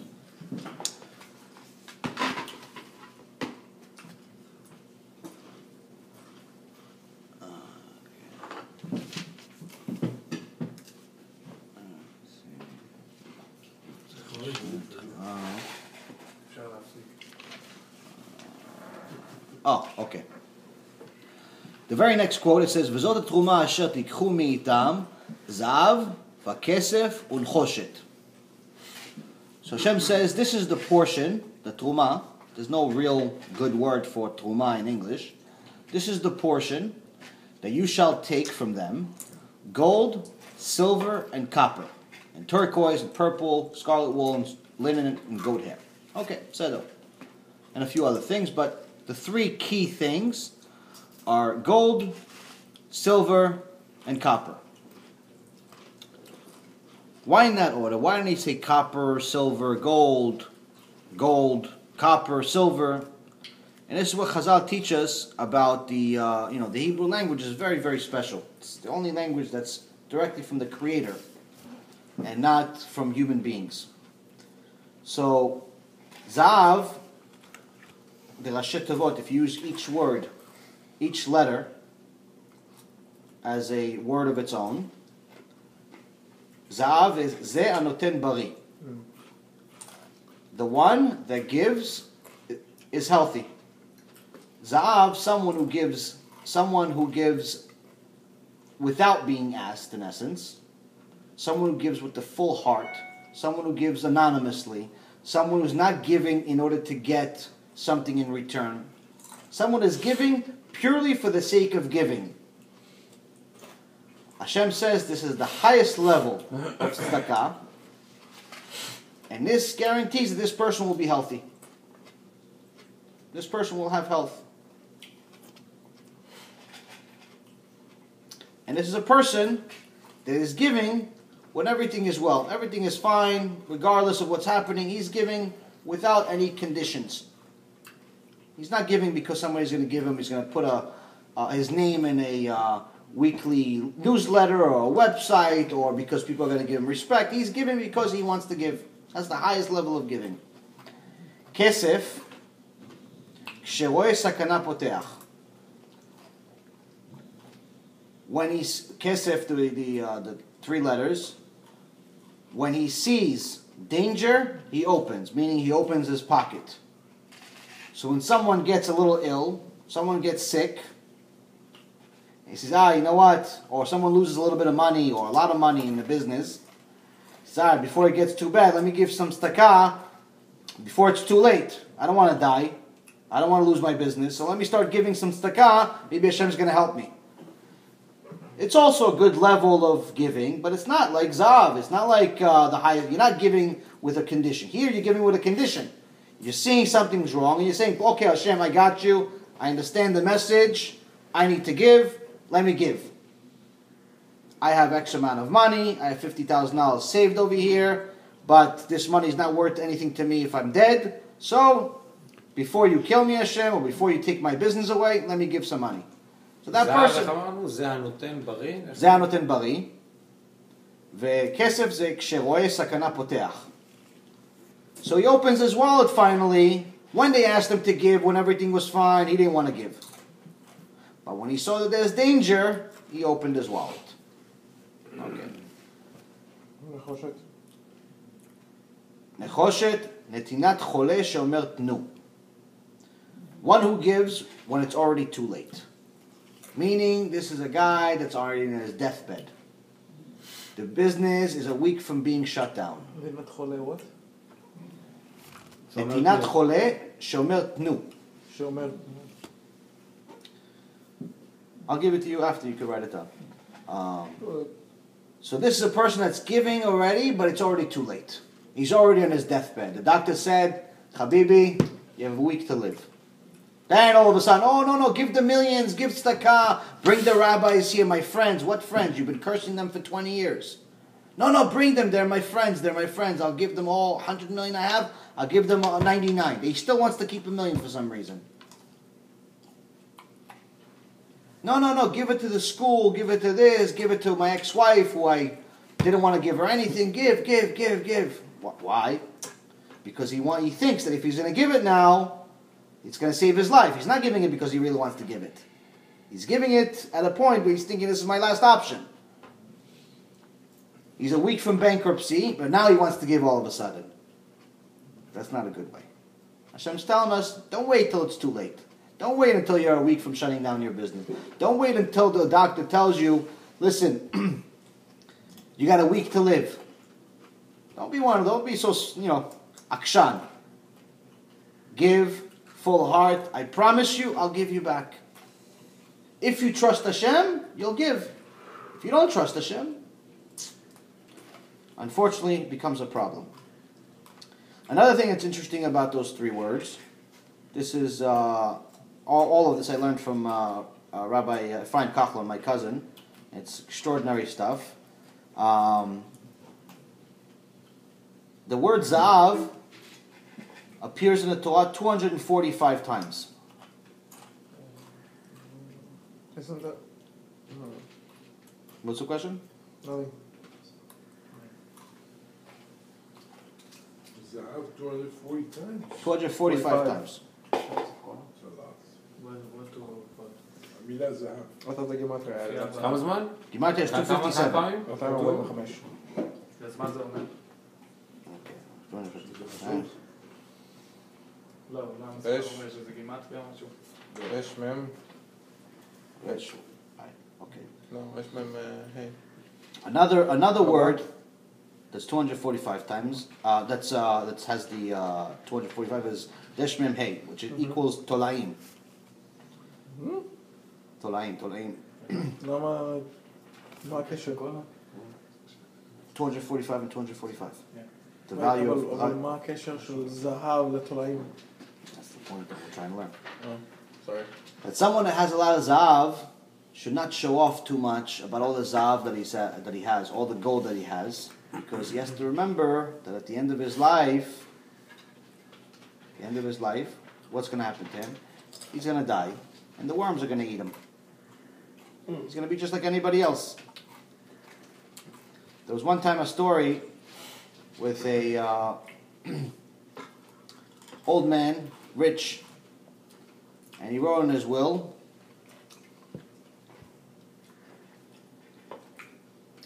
to my children, please make sure that when I die, bury me with socks on. Bury me with socks on. So, the guy dies. They go to Chavat Kadisha. They say, listen, this is our father's request. He wants to be buried with socks on. I said, no, I'm sorry, whatever your father's requests are, it's against halacha, we can't do it. Not allowed to, you could be a millionaire, billionaire, poor guy, not allowed to bury him with socks on. They start fighting, this, that. No way, we cannot bury him with socks on. Get the lawyers, more fighting. No way, we cannot bury him with socks. My father gave a lot of money to the Beit Knesset and to this and that. Can't do it. Okay, they bury him with no socks. They go to the lawyer after a little while to go, everyone get their inheritance. And the lawyer says, okay, before I give you the money, your father wrote you a letter. What's the letter says? He goes, see, by now you're probably disappointed because Chavat Kadisha didn't agree to bury me with my socks.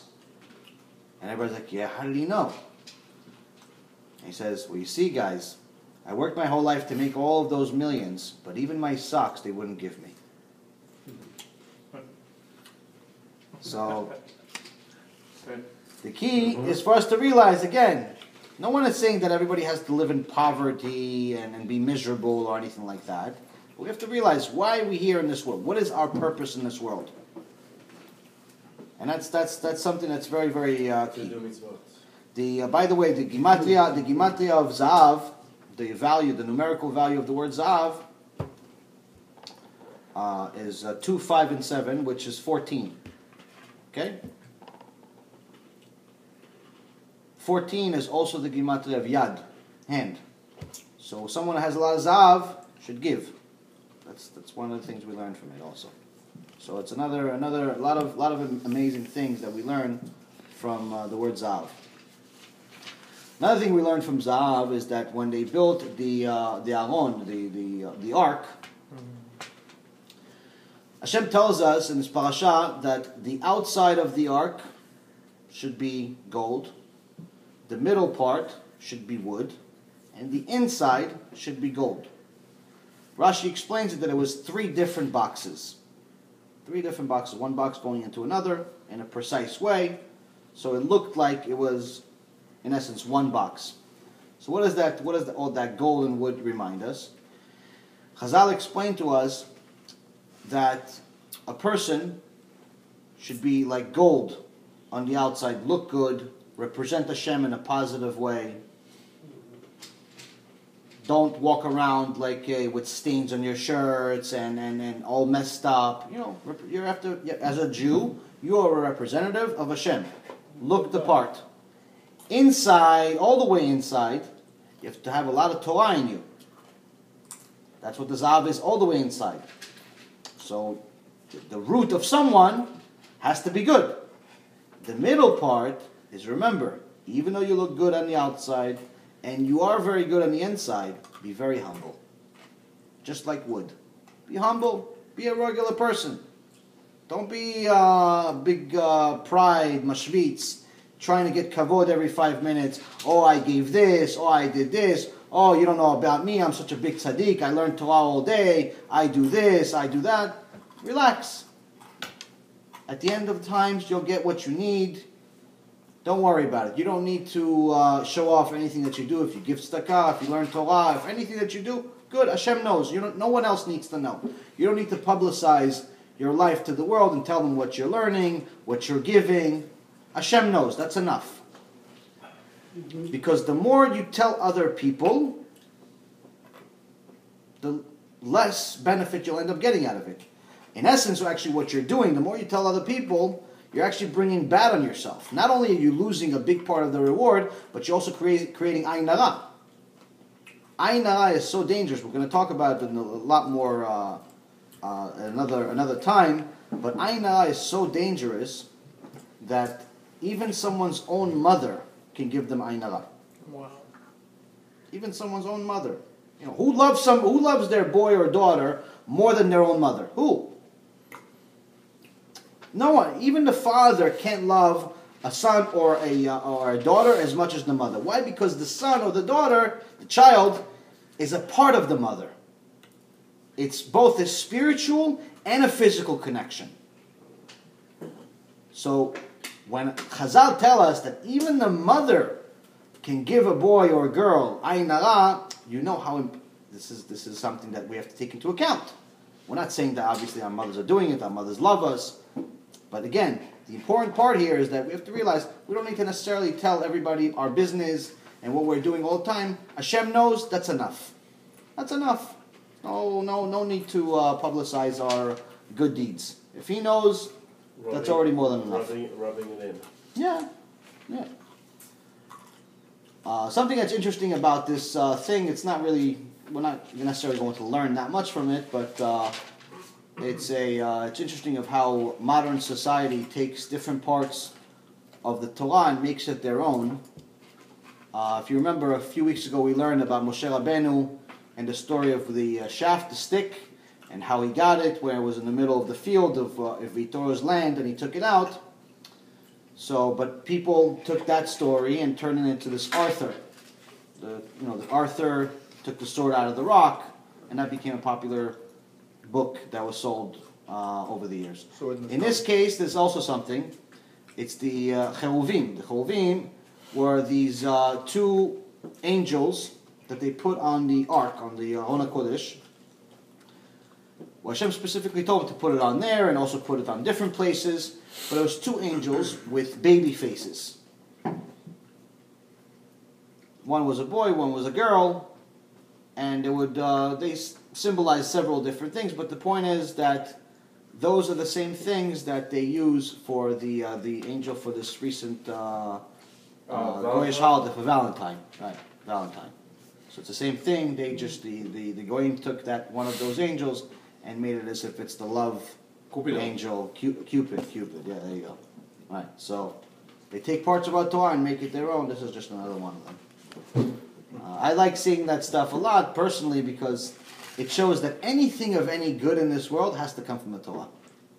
Anything of any good, whether it's an invention or human characteristic or anything that's useful in this world, it always has to have a source in the Torah. It's most amazing. You see it time and time again. Let me see.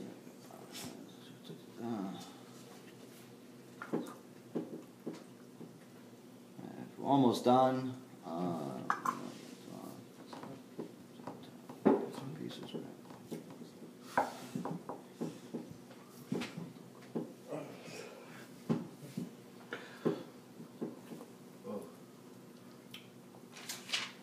One thing also we're learning from the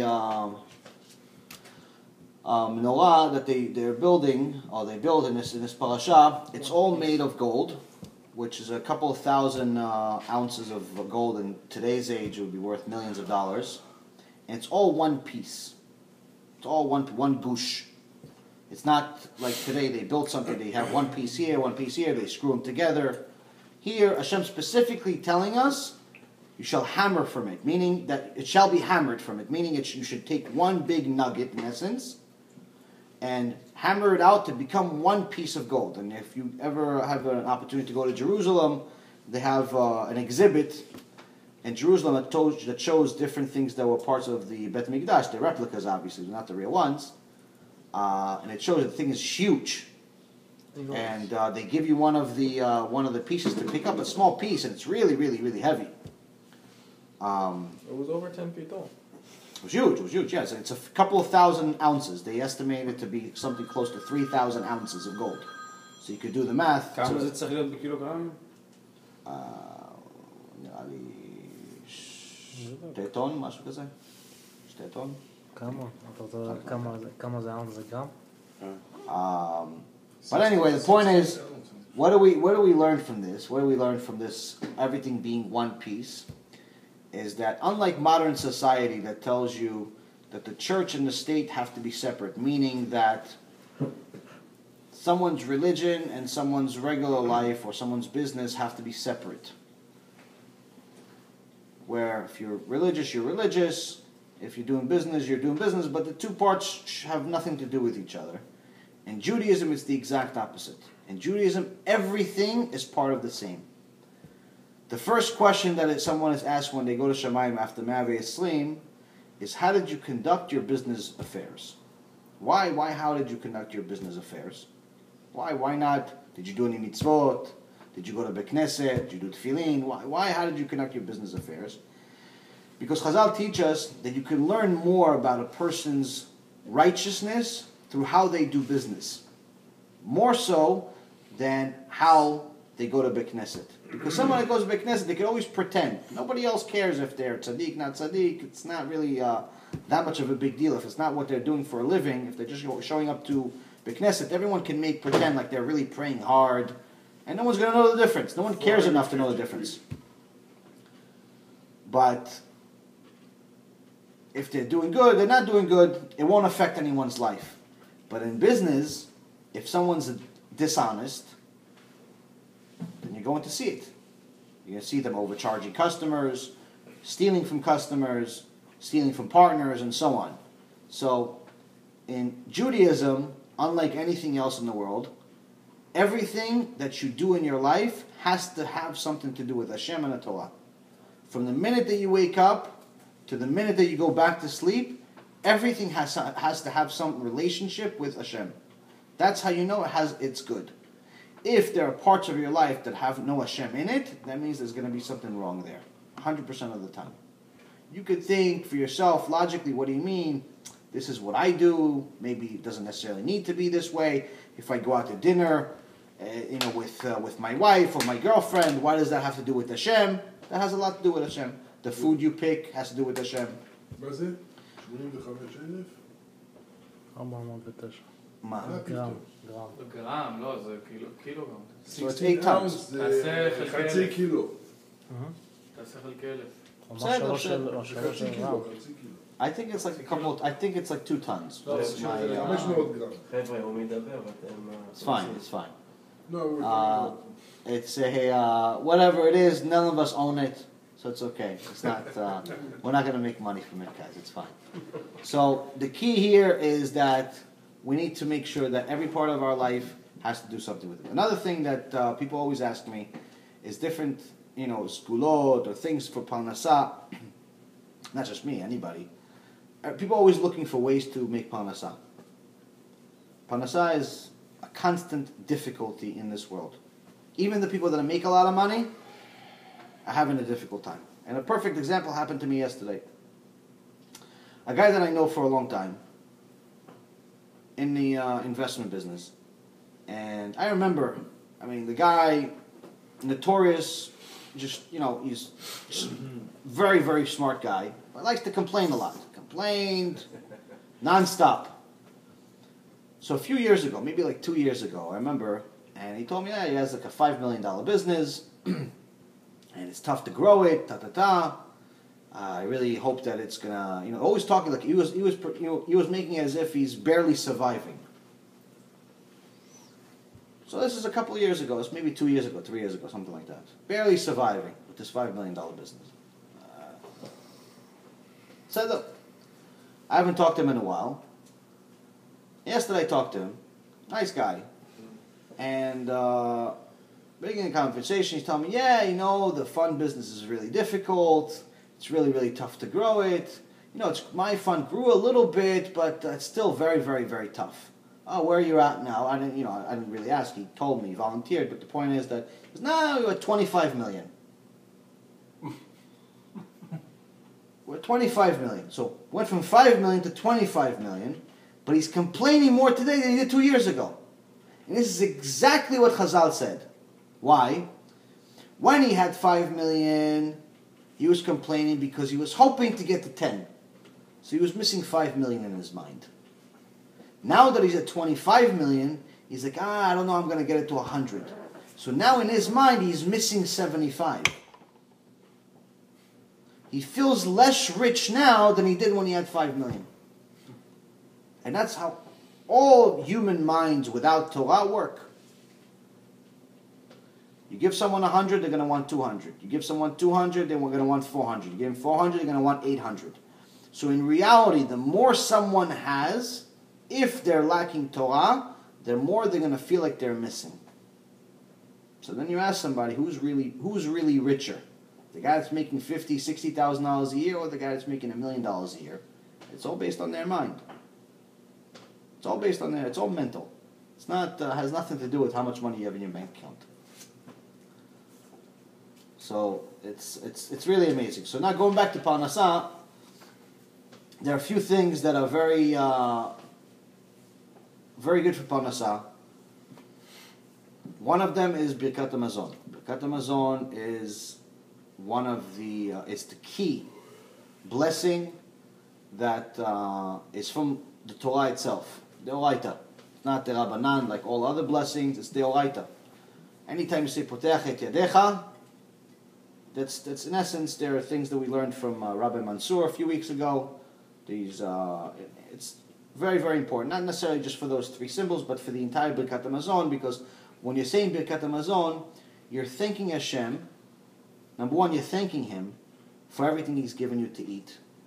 Number 2, you're acknowledging that it's from Him and not from you, which is even more important than thanking Him. Because sometimes you can tell somebody, hey, thanks, buddy, I appreciate you gave me, $10, or you gave me a ride, or whatever, but whatever they gave you, say thanks, but you don't really mean it. Say thanks, like you expected it, because you would do it for Him. But when you acknowledge someone, that means that you appreciate what they did, because you're saying to that person, I don't know what I would have done without you. So when you're acknowledging Hashem that He gave you food, then you're saying that I know that there is nothing I can do without you. So that's one thing. Another thing that's very important for Parnasa is a relationship with the wife. If someone has a good relationship with their wife, their parnasah will be affected by that. If someone has a bad relationship with their wife, it will be affected by that. Bad relationship with the wife will always lead to bad parnasah. It's guaranteed, it's proven, it's happened, it will continue happening. Absolutely right. Bad relationship with the wife will lead to disaster in parnasah. And not only that, it would also lead to somebody being very, very miserable in their life. So, I mean, there's a common saying in English, they say, happy wife, happy life. That also has a relation, that also, even that nice quote comes from the Torah, where it's, in essence, is telling you that if you want to have a good life, you have to make your partner happy also.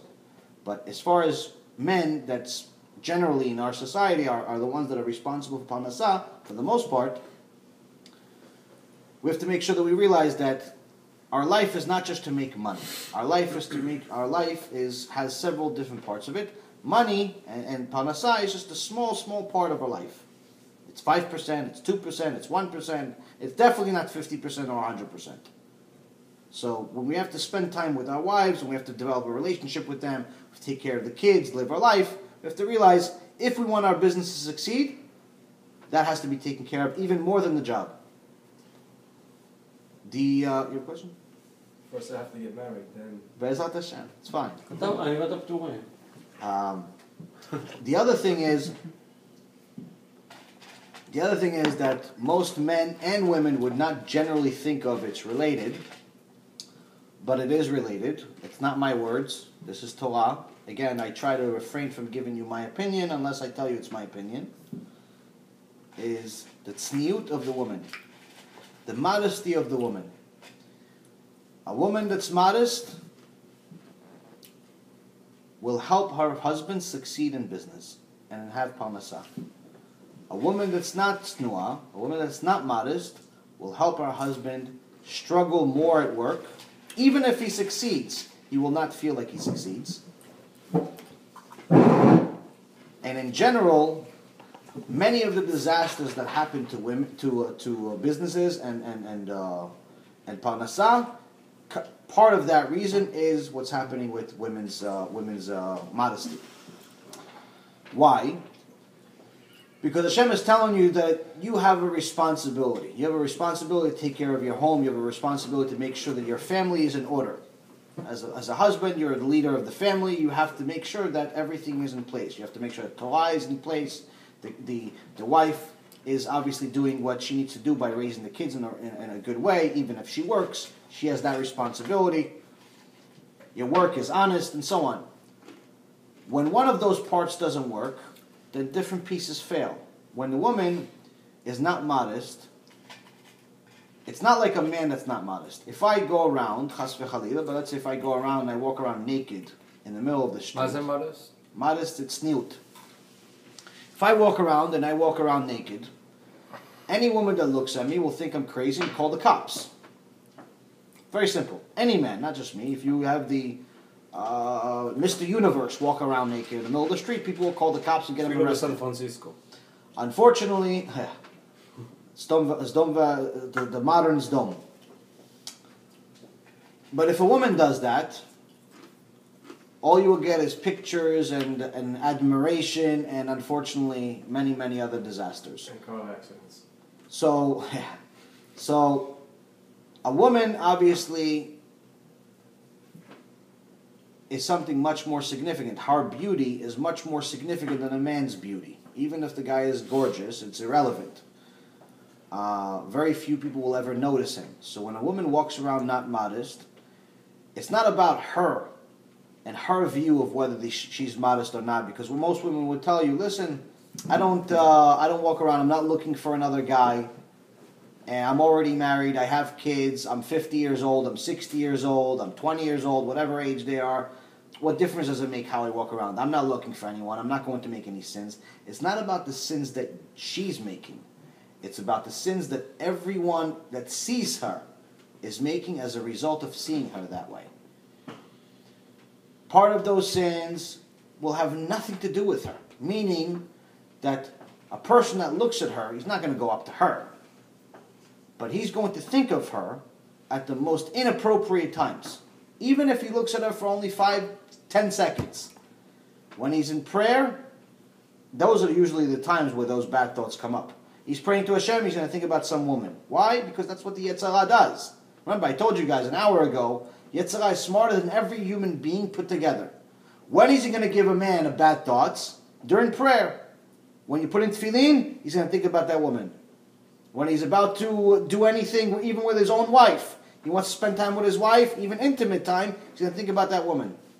So that woman that walked around innocently, thinking, it's okay for me to walk around with a tank top, or with a short sleeve, or with a mini skirt, or whatever other clothing that women wear, that's not modest.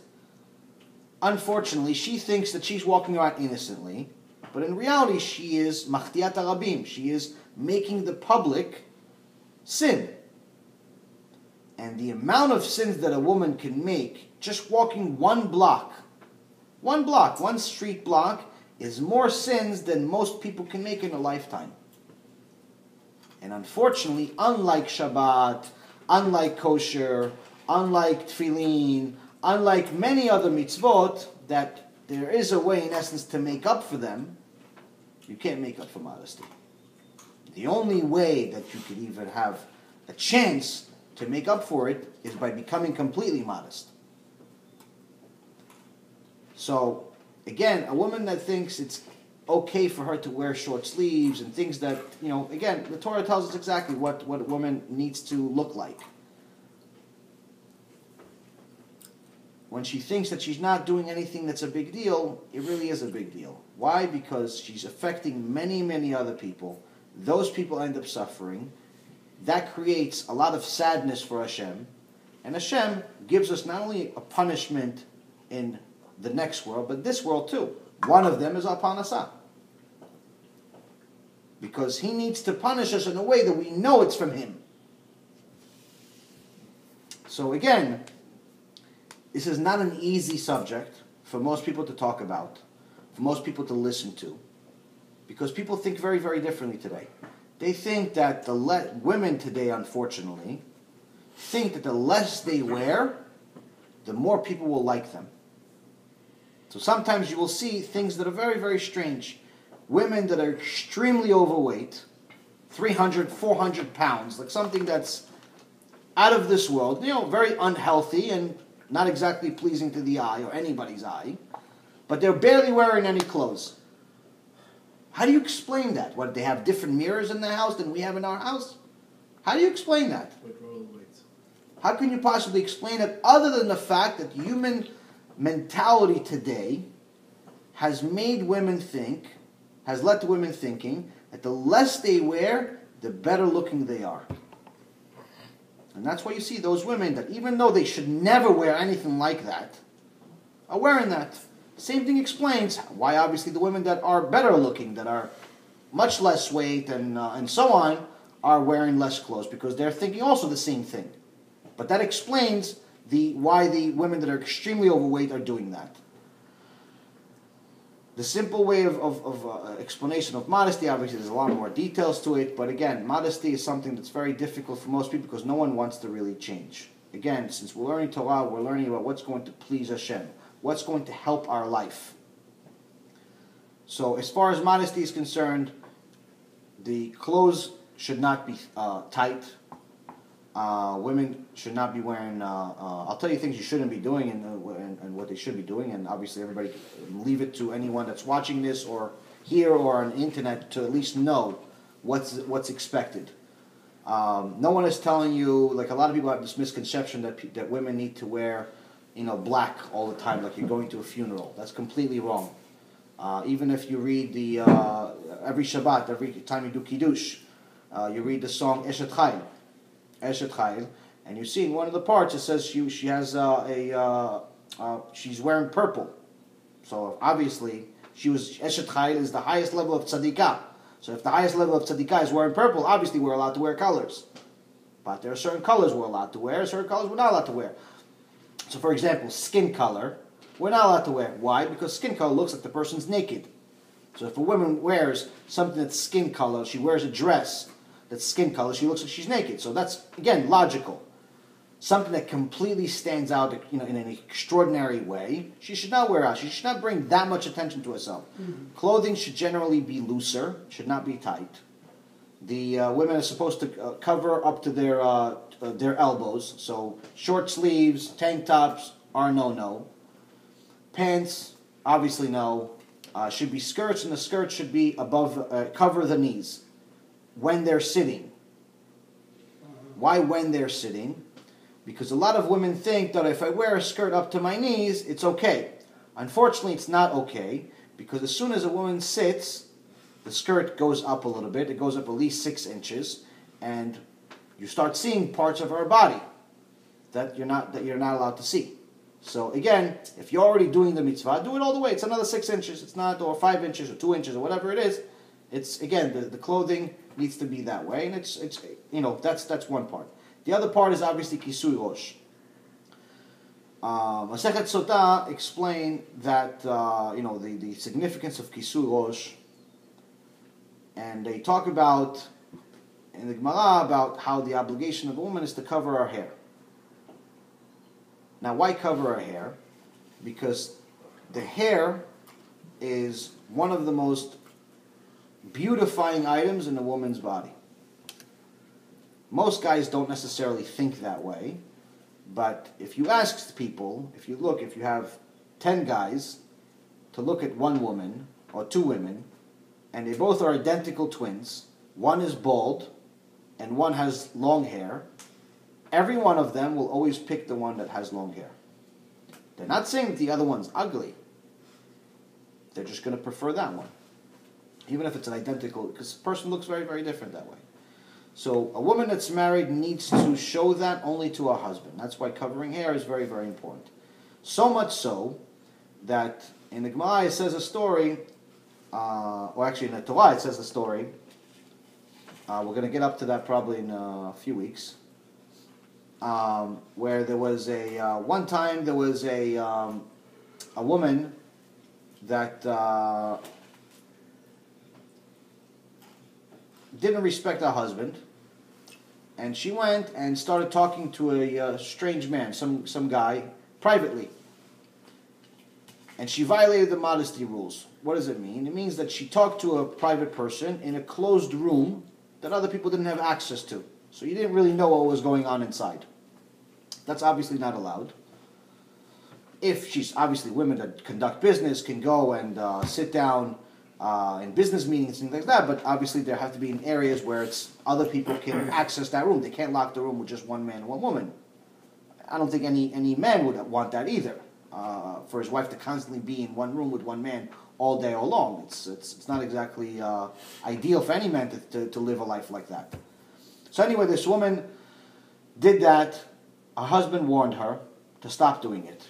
She didn't listen. Then she did it again, and her husband brought witnesses to again warn her. She didn't listen. So then what they did is they went to the Bet Mikdash. He brought it to the Bet Mikdash in front of the Kohanim, and to testify whether she really cheated on him or not. Now in those days, didn't have private detectives like we have today. They didn't need that. They only had one private detective, which is Hashem. Hashem would verify if the woman ever cheated on him or not. And how did they do it? They would take Shem Hashem, take the name of Hashem, they would write it on a cloth, and they would put it into water, to a cup of water, and put the name of Hashem into water. And this is the only time that you're allowed to erase Hashem's name. In general, you're not allowed to erase Hashem's name. So they would put the cloth inside the water, and then the water would obviously take the letters and the ink off of the cloth. The woman would then drink it. If she cheated on her husband, obviously Hashem knows. Her stomach would blow up and she would die. If she didn't, then the Kohanim would bless her with such a blessing that every child born at that moment that she would have would become Gdolado. Not because they would respect them, but because they would know that much Torah, would be born with that much Torah. But before they went into that, because this woman already made a violation, even if she didn't actually cheat and have intimate relations with the husband, she still made a violation by disrespecting her husband. So what would be the first thing that they do? They would take off her kisui rosh. Because to take off her kisui rosh was considered the biggest embarrassment. Equivalent to how she embarrassed her husband by constantly being with a man in a closed room. So imagine, even a woman that's disrespecting her husband is still wearing kisui rosh, is still thinks it's very, very important. And for her, it's so embarrassing to take off the kisui rosh. So as much as the husband feels embarrassed to even be at the Bet Mikdash, to present his wife as a sotah possibly, as somebody that's possibly cheating on him. Her life is on the line. He's obviously embarrassed to be here. He's not happy to be here. He's not saying, yeah, dafka, kill her, kill. He's not saying this. It's his wife. He doesn't want him to cheat on him. He wants his wife. If he didn't want it, he would have asked for a get. So he's embarrassed to be here. And for her, the same level of embarrassment is just to take off a kisui rosh. That's how significant the kisui rosh is. Another story about the water is that there was one time a story where a woman had an identical twin. And she did cheat on her husband. But she told her sister, listen, go there for me. They're not going to recognize the difference. Go there for me and drink the water. Because I know if I drink the water, I'm going to die. So her sister went, and she drank the water, and nothing happened to her. But the one that was left back home, the one that really cheated, she died. She blew up anyway. Why? Hashem b'shamayim. The water didn't have, it's not, again, people always try to use their logic and think it's maybe the water had some special poison in it and it made the woman blow up. No, the water was just a tool to make it look like it was a natural event. The water was just a tool that Hashem used to make it look like it's a natural event. But obviously water with a little bit of ink is not going to make anybody's stomach blow up. Hashem just used it to make it look natural. But to punish the woman, obviously, he doesn't need the water. So he didn't need the water. He obviously punished the right one. So, again, a lot of these things are stories that if we don't connect them to our modern day life, we don't really know why we even told these stories. But the biggest key, the biggest lesson we learn from this story is the significance of kisui rosh. Again, it's very tough for women to do it. I understand it's not an easy thing to do. But when someone is trying to live a life where Hashem is a significant partner in it, then both the man and his wife need to be partners. And the reason why I say that is because sometimes women want to wear kisui rosh, but their husband don't want it. There's very, very few sins above, that are worse than that.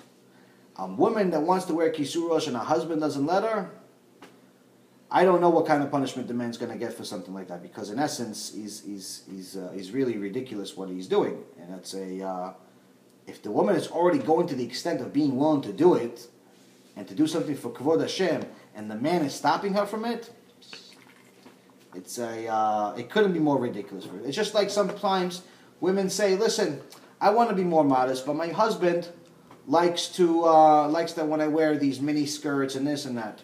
So I'll finish off with this story, and then you guys get the gist of all of this. So one time there was a rabbi came to a party. That somebody had in their house. He was invited, and he came to the party, and he saw that the guy hosting the party, was talking about women and this, that, and the other thing, and he was telling everybody that he's going to some exotic island with his wife.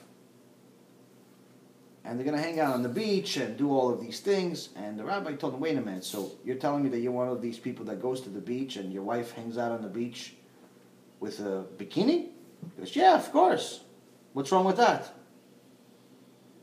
And the rabbi is obviously a Talmid Chacham. To him, this is completely illogical. So he says to them, okay, wait a minute. So I understand.